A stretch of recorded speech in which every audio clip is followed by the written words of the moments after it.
Sur ces vastes espaces, au quartier P417, arrondissement de Douala 5e, des immeubles érigés à perte de vue, des mises en valeur sur une superficie de 76 hectares, évaluées pour certaines à plusieurs dizaines de millions de francs CFA. Pourtant, leurs propriétaires sont menacés d'expropriation.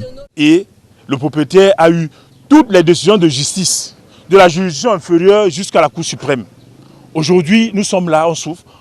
On a trouvé que certains de nos lots sont déjà occupés, vendus par l'équipe des prédateurs conduite par Mbassi et consorts. Détenteurs des titres fonciers annulés puis réhabilités à maintes reprises par les services du MINCAF, tout comme le titre foncier mai numéro 26419/W appartenant à Veuve Ndior-Claire, réhabilité après décision du tribunal administratif de Douala.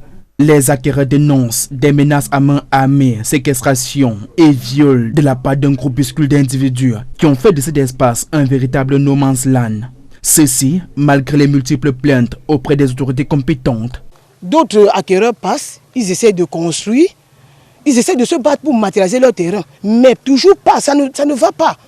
Les groupes de personnes qui passent à longueur de journée, ils ont des machettes en main, ils ont des gourdins. J'ai les documents, au moment où c'est entré au cadastre, on a encore annulé le titre foncier. Je pense que ça doit être peut-être la 10e fois qu'on est en train d'annuler et de réhabiliter. Nous, les acquéreurs de bonne foi, beaucoup sont même décédés. Madame Ndior a eu ce terrain sans aucun problème. Finalement, elle a renouvelé son titre foncier. On a réhabilité. À l'époque, on a continué à payer les terrains en vrac tout le monde. On faisait des titres fonciers sans aucun problème.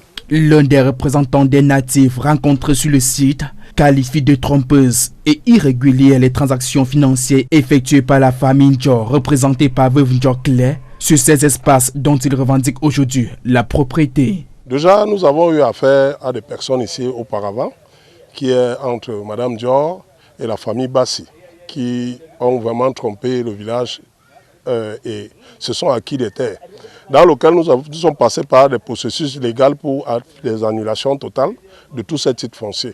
Les titres ont été acquis de façon irrégulière et ont été annulés par la décision de 2015, je pense en 2015, de Madame Ndior surtout. Malgré la décision du gouverneur demandant l'arrêt des travaux dans la zone jusqu'à règlement définitif du litige, certains chantiers se poursuivent et quelquefois notamment. On a même obtenu la grosse à la Cour suprême.